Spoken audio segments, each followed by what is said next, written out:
Point you, Alex. Idiot. All right. Ready to start? Sure. Which one should we pull out? Well, should we introduce what this is first? I don't think we have a name for it or anything, but I have a stack of Game Informer magazines from the years of about 1996 to 2006. About that time. I don't know how many there are in here, but there are some great things like the covers of Grand Theft Auto Vice City and San Andreas, all the way to things like Jade Empire, the new Metroid games that were back in the day. So we're going to look at them. And that's what this show is. Pretty much, yeah. We're just going to thumb through them, see what's good. We should say, like, what date or what issue it is. Yeah, we'll be able to. We got, like, the issue 4 of 10. Why don't we each pick one and then just, like, point out interesting things? Honestly, I'm kind of digging the Grand Theft Auto Vice City one. All right. That's got the full exclusive, like, just released. Start flipping. It's got a Stuart Little ad. Yeah, right in the front page. In the front page. Stuart's biggest adventure yet. It's the Stuart Little video game. I had that video game. We should play that on the show. That would be sweet. Toxic Grind. Is that a skateboarding game? No, it's a BMX game, but also looks like action, things like that. Onimusha. I feel like I remember things like that. Sports games, NFL Blitz. So for lots of the Game Informers just kind of start off with a lot of ads. Right, just like, oh, this is the new game coming. So it'll be like a double page or single page of just a screenshot from the game. Or I will attempt for the YouTube version of this to take pictures or scans or whatever. I'll put this magazine aside. Put it to the side, right. yeah. Make sure. So if you're watching on YouTube, you'll see some graphics. Obviously, we can't show the whole magazine because that's illegal. They do this. I guess they do it. It's the cover story number 38. Yeah, they're going to get into it. But I guess they just count down. What is that? Game Index? I don't know what this is then. Oh, no, that's just the index. Sorry. I thought they were doing like a top 100 games in this. I'm like, what? I don't know. They did that in every single issue because I read it in another one. MLB Slugfest, back when games were fun. You could just make sports games that were about beating the shit out of each other. Back when games were fun. You can learn about editors and things like that. What year is this? Did you say? That's right. So this is September 2002, issue 4 of 10. So I don't know if there were 10 issues in September or if they like ran like certain... No, this would be 4 of that year. There's only 10 a year Game Informer came out? I would some magazines are only 10 a year, I think, but why would it be 4? I don't know. January, February, March, April, May. September is 9, sorry. I don't know then. That's weird. But yeah, it says issue 4 of 10, but it is September 2 and 9. You retail at $5 here in the US, $7 in Canada. Does it still retail at that? I don't know. Probably, maybe a little more, maybe a little less. Some of these, like I was just saying before we recorded, they came with like, oh, you need to renew your subscription. So they would like cover the front and back cover with this thick construction paper, and that actually has kept them in very mint condition, which is kind of cool. You could submit your art to GI, like remember that scene in Spider-Man, classically redrawn by someone. Wonder Woman with some honking gazongas. That is just hilarious. Someone drew that picture, or put that picture terribly. Put a centerfold of a man, but his like the seams going right down his nose. His eyes are real close together. That just looks bad. That's pretty good. Sega Hungry wants to eat. Should we read this? Should we read about it? I was gonna say, can we just read it word for word? I guess we're just reporting, right? Well, then we can comment on. Oh my goodness. You have to wait on that.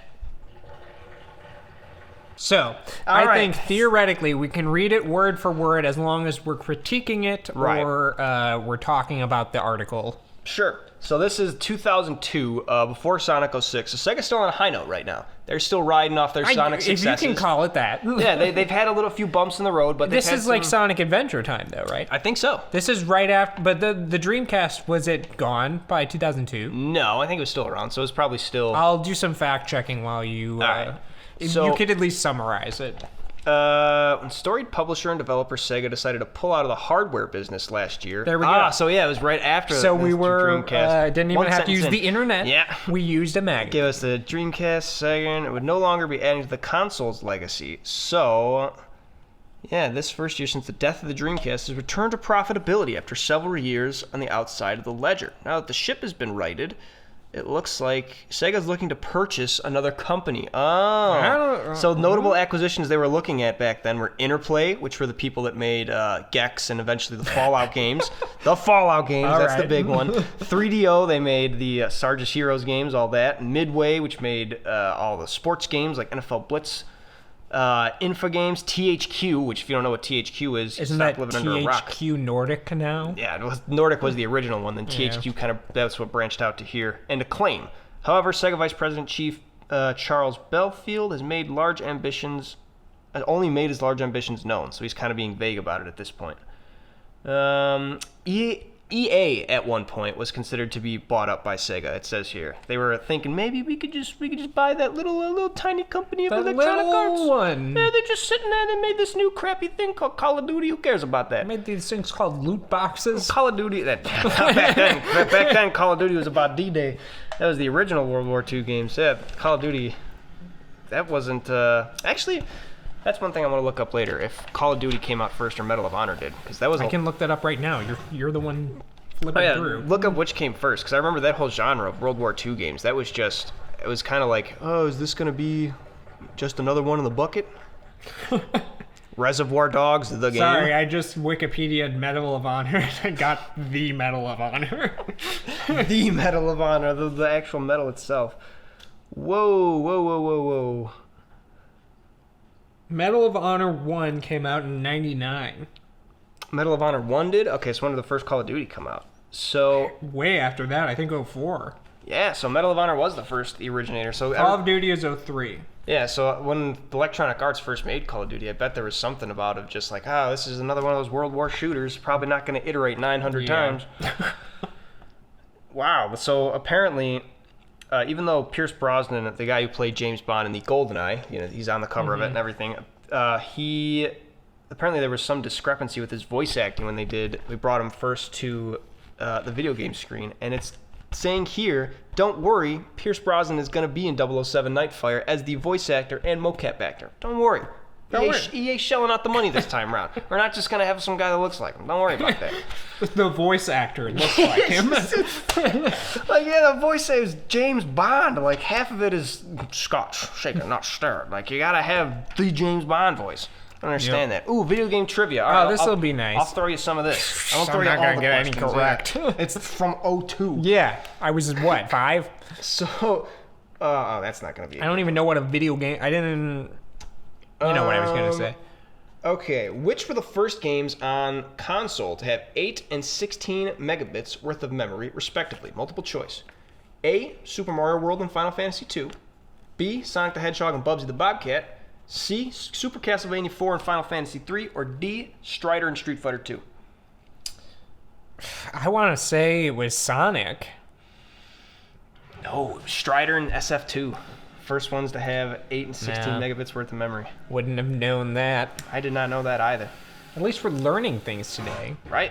Here's one that might be a little easier. What did Nintendo of Japan originally plan to call the Nintendo 64, but couldn't because it wasn't already trademarked? Or because it was already trademarked? Is that the Ultra 64? Yes, the Ultra 64. Correct. That one I know. So this isn't terrible trivia, unless it's about stuff in 2002. It was the Ultra Famicom, I'm sorry. Oh.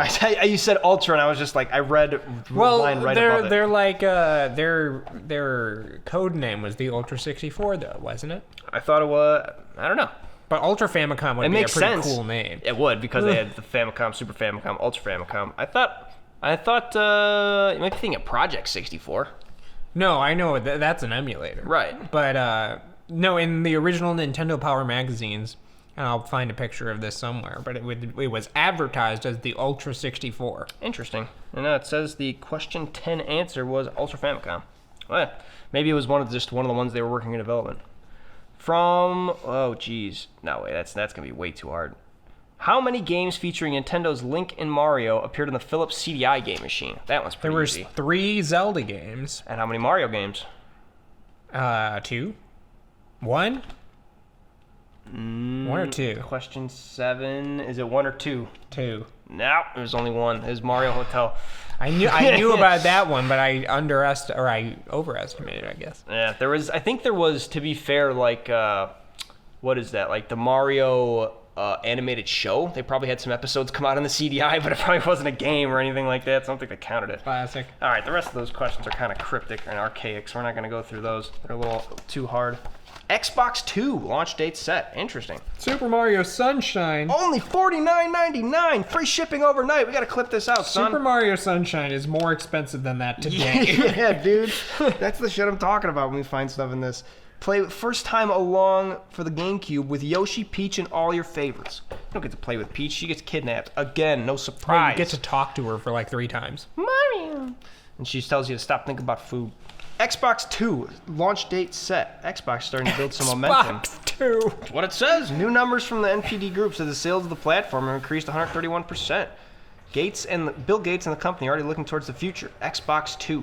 Except Xbox forgot how to count and made 360 more. Now listen, they had a lot of different try. They went Xbox 2 that wouldn't work out, so they had Xbox 3, and eventually a few years later, this is 2002, Xbox 360 came out in, what, 06? Yeah, 4 years? Wait, yeah. Wait, why are they teasing the Xbox 2 already? Well, look at that logo, dude. That's literally just Xbox 2. It's just the Xbox logo with the 2 Roman numerals. Because that's what you did. Like, Nintendo came out with, in 1982 was the, Famicom. 91 was the Super Nintendo. So they were probably looking like, we need to make this new Xbox. They got to get the hype going. They got to generate it. I thought the Xbox, the first Xbox, not the Xbox One. The direct Xbox, basically. That's what I would call it now. That one.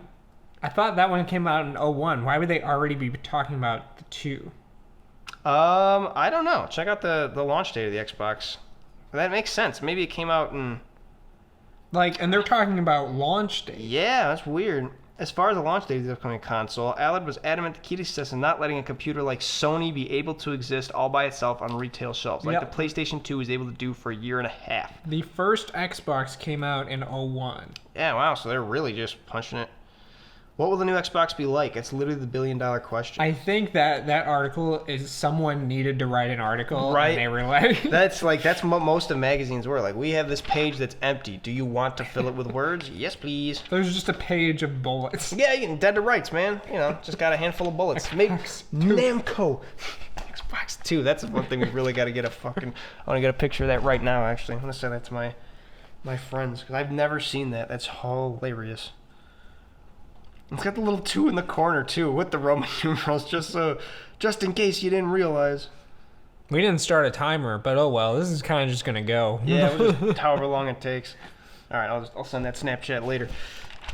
A handful of bullets, dead to rights, another game that was supposed to be... Here we go! Vice City. The Vice City exclusive. Game Informer brought America its first look at Grand Theft Auto 3, and now we're bringing you the first look at Grand Theft Auto Vice City.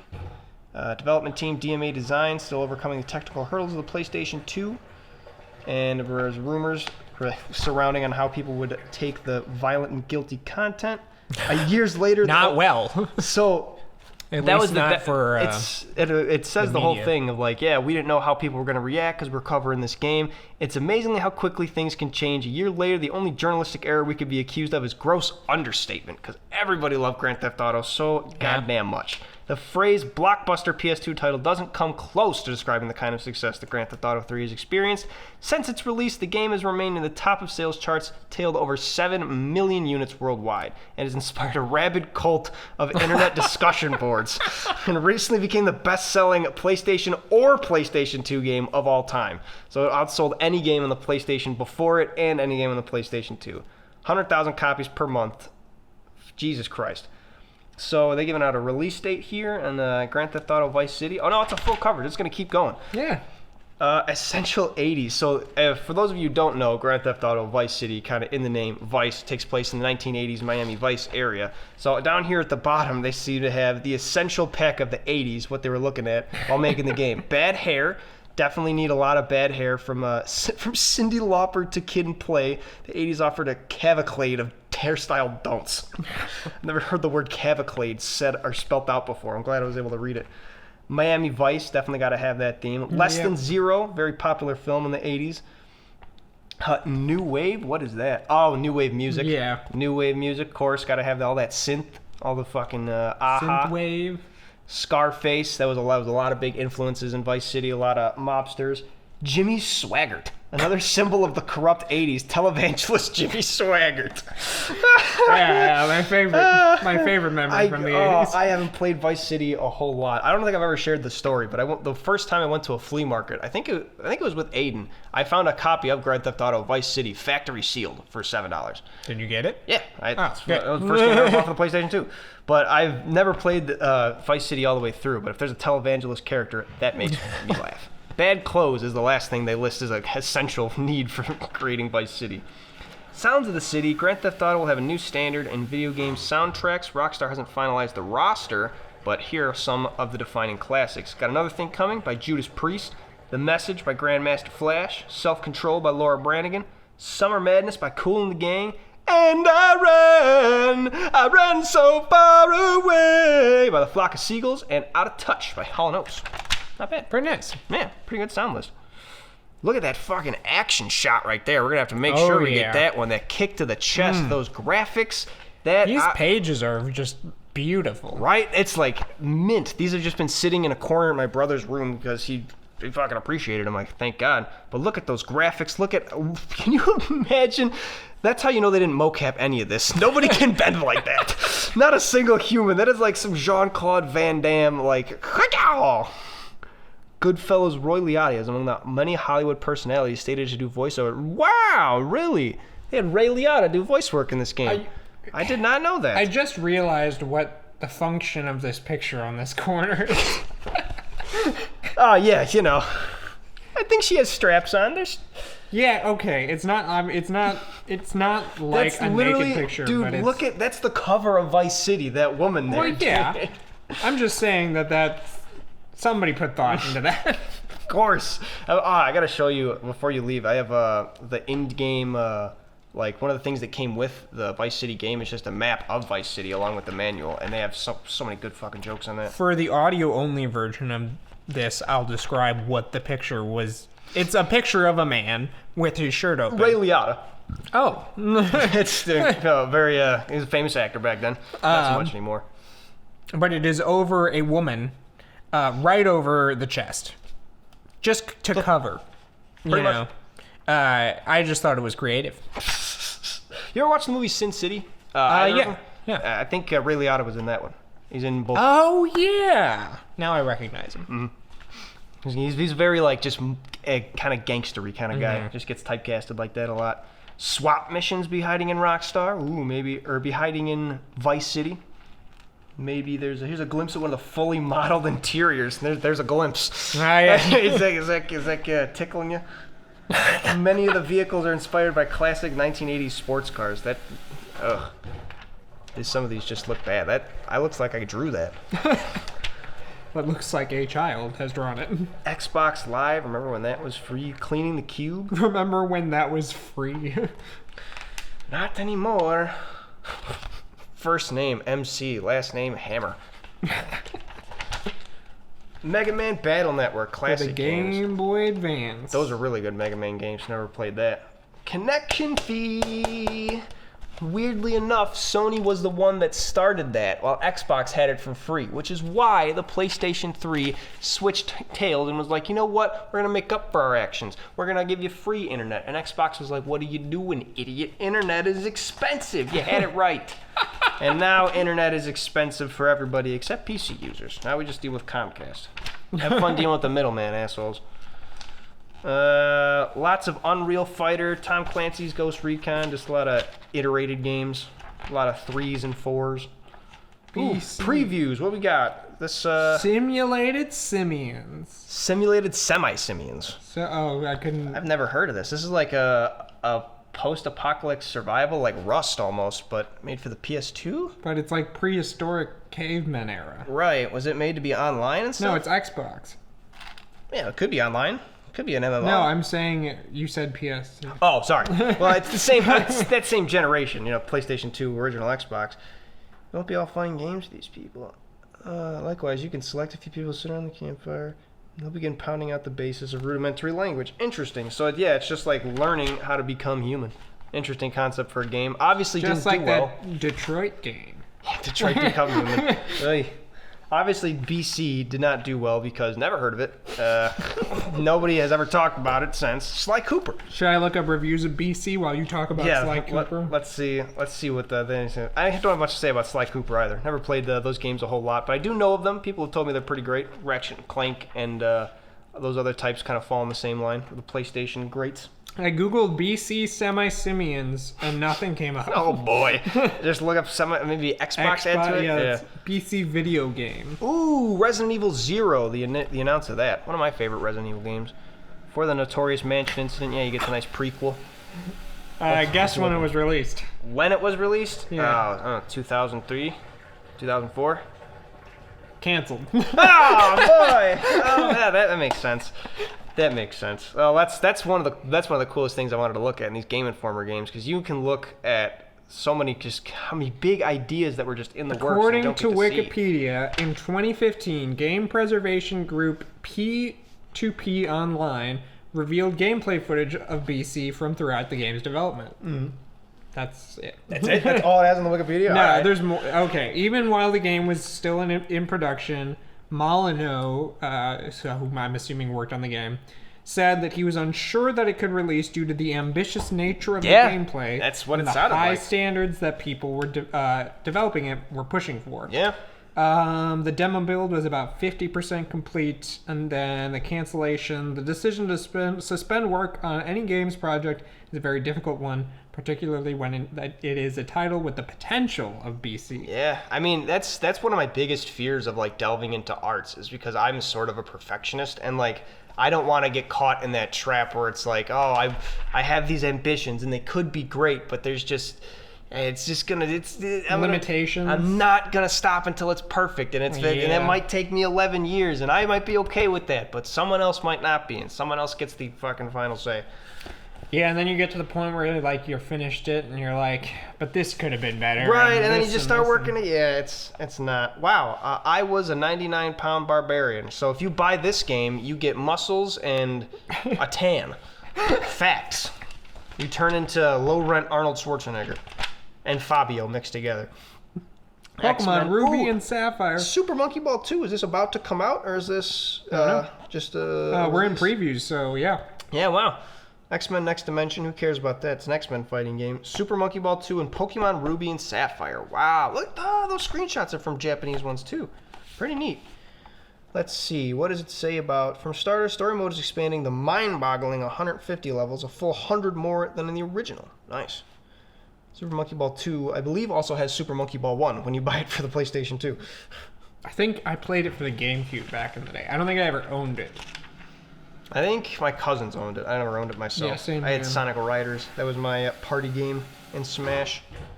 Pokemon Ruby and Sapphire. You play as a boy or a girl. Good. Have some wild choices of attire, making the former game star Ash look like an even bigger wuss. Wow. They just taking a shit on Ash. Why not? Blood Rain. Ooh, good Nazi killing games if you like those. Kingdom Under Fire. That looks like... Do you play World of Warcraft at all, or have seen it? I've seen it, but I haven't... That looks like the World of Warcraft orc from the cover. Yeah. Strange. Rocky the Fighting Game. For PS2. 8 Lightning and Crap Thunder. PS2, Xbox, and GameCube. Thank you very much. All right. Yeah, no, it's... I remember that game. You get to hit meat and stuff. AVGN did a video on it where you just kind of touched on it a little bit. Oh, Celebrity Deathmatch. You remember watching that on MTV? Oh, yeah. I remember my friend had the game of it. I never knew it existed, but that was one of my first like instances into just random offbeat violence. Yeah, I remember my an old friend of mine would always have like MTV on when I would go to his place, and I felt like cool because I was watching MTV. Mm-hmm. Reviews. What the... When Andy's not yelling at a game. What is this? Who are these people? I guess these are the review teams, you know. Yeah, I wonder if any of them like still working. Oh, okay. This is just game reviews. Okay. Yeah. I thought this was gonna be like, this is my review on this game. This is my review on this game. SOCOM. That was another cool game. That was one of the... I remember my brother got that on the PlayStation 2. Mm-hmm. You could put the headset on and you can actually command your troops around with voice control. And he was like, what? 9.5 it got. Madden NFL 2003 a 9.5, and 2K3 also a 9.5. How do you choose? I don't know, man. It's Football. It's just football. I don't know.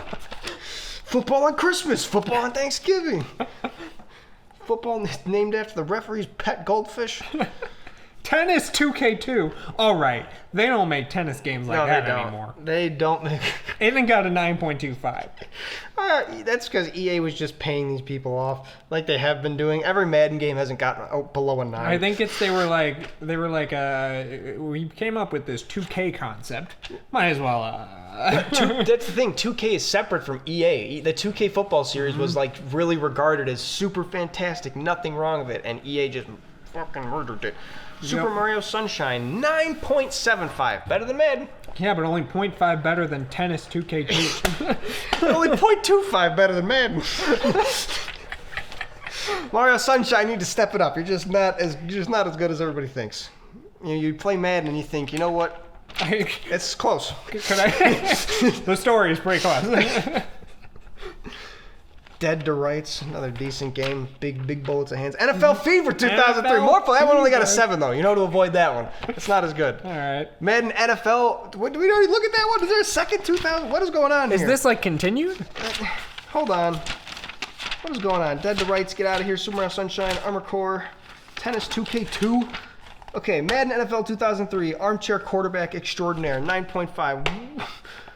Is this this is for the PlayStation 2, and this one's for the Xbox. Yeah, they needed another page. That's what this is. They needed another page. Yeah, no, EA was really paying them off for this. Like literally, no Madden game has ever gotten below a 9. Look that up. Not you, Brian, but like fans, look that up. It's true. Every Madden game has only been getting worse. I love this. No GI next month, bruh. What am I gonna read, bruh?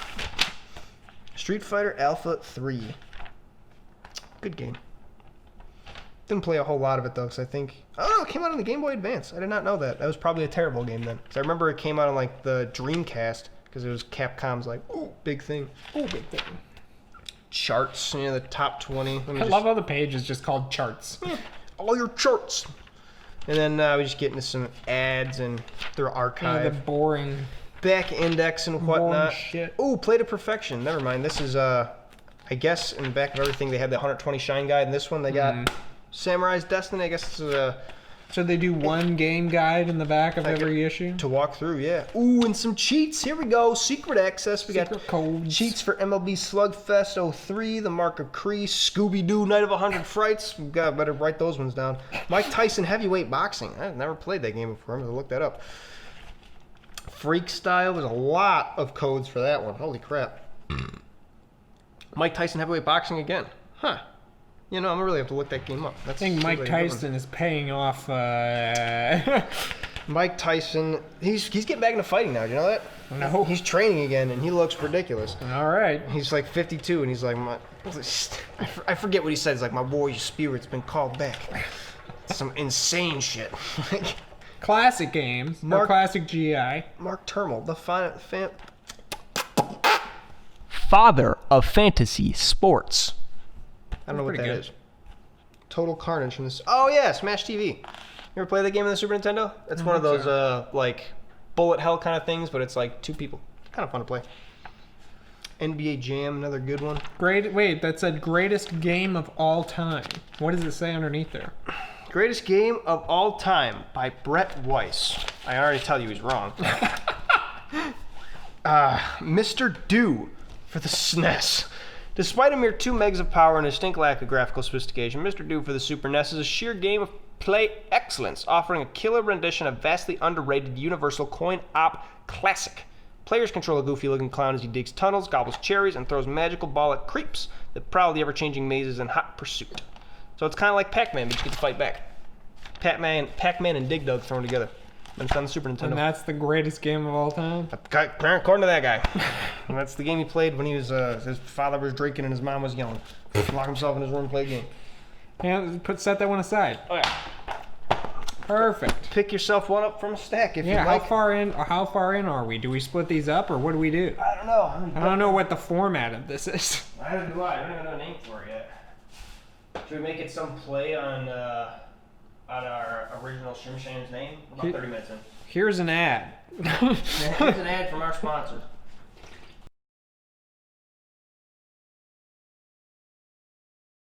Just kidding, it's the end. And then there it is. Yeah.